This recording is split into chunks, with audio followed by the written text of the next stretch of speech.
Chapter 1, The Portrait of a Lady by Khushwant Singh continued. Last I had read till when the dogs used to follow them when they used to return home. The dogs used to growl and fight for the chapatis. Now we'll continue after that. When my parents were comfortably settled in the city, they sent for us. So they called them to stay in the city now. When earlier they were in village, but when parents comfortably settled in the city, so they called grandmother and the author. That was a turning point. Now turning point means that was a drastic change in our friendship of grandmother and the grandson, the author. That was a turning point in our friendship. Although we shared the same room, my grandmother no longer came to school with me. Now she did not accompany him to school. I used to go to an English school in a motor bus. Earlier, he used to go to the school which was attached to the temple. So she accompanied him. She stayed in the temple while he was studying in the school. But here in the city, he was going to an English school in a motor bus. There were no dogs in the streets, and she took to feeding sparrows in the courtyard of our city house. There were no dogs in the streets also, and so she started feeding the sparrows in the courtyard of their city house. As the years rolled by, we saw less of each other. For some time, she continued to wake me up and get me ready for school. When I came back, she would ask me what the teacher had taught me. She used to ask. I would tell her English words and little things of Western science and learning. So I used to tell her that whatever he has learned in English or Western science and learning, the law of gravity, Archimedes' principle, the world being round, etc. This made her unhappy. She was not happy with this.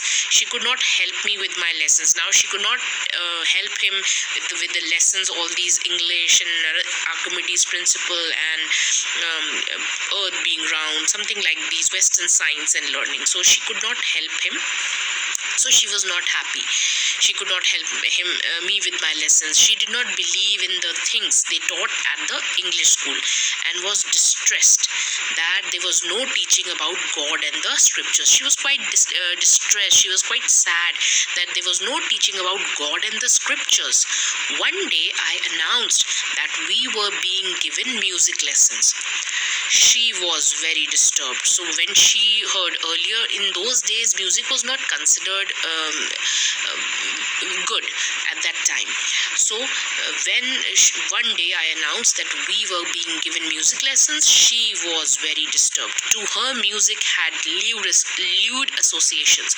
It was the monopoly of harlots and beggars and not meant for gentle folks. She thought that the music was for dancers and beggars and not for gentle people, gentle folk. She said nothing, but her silence meant disapproval. She rarely talked to me after that. When I went up to university, I was given a room of my own.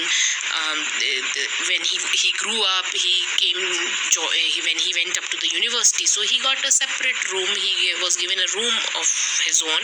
The common link of friendship was snapped. So earlier they were staying together in the room, but now even the room was not being shared. So the common link of friendship was also taken away, was snapped. My grandmother accepted her seclusion with resignation. Grandmother accepted her seclusion with resignation means on her own will. She was ready to lead a separate life, separate from his grandson. She rarely left her spinning wheel to talk to anyone. From sunrise to sunset, she sat by her wheel, spinning and reciting prayers. She kept on spinning the wheel and recited her prayers. Only in the afternoon, she relaxed for a while to feed the sparrows. While she sat in the veranda, breaking the bread into little bits, hundreds of little birds collected round her, creating a veritable bedlam of chirpings. Veritable bedlam of chirpings means noise, confusion. There was so much noise over there. Some came and perched on her legs. Some of the birds used to come on her legs, others on her shoulders. Some even sat on her head. Some of the birds used to sit on her head also. She smiled but never shooed them away. She never shooed them away. It used to be the happiest half hour of the day for her. So this was the happiest moment for that old lady.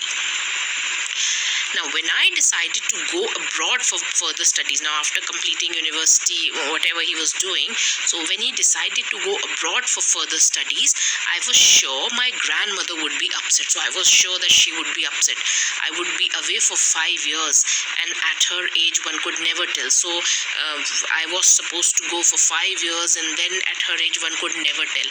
In those days, it was not very much easy to come back from abroad. If anything, tragedy happens or something like that, in an emergency, it was not that easy in earlier days. So he said I would be away for 5 years, and at her age one could never tell. But my grandmother could. She was not even sentimental. She came to leave me at the railway station but did not talk or show any emotion. She never showed any emotion. Her lips moved in prayer. Her mind was lost in prayer. Her fingers were busy telling the beads of a rosary, and silently she kissed my forehead, and when I left, I cherished the moist imprint as perhaps the last sign of physical contact between us. So his grandmother just bid him, said goodbye in this way. So we can see she did not show any emotions. The author was thinking that she will feel sad, she will feel upset that he is leaving. But as we can see, she had already accepted her seclusion. She had already accepted her seclusion with resignation. She already was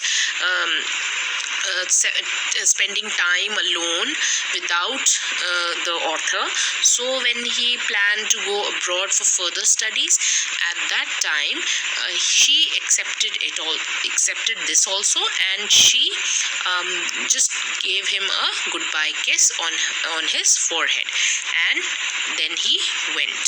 So that is the explanation. We'll continue in the next class. Thank you.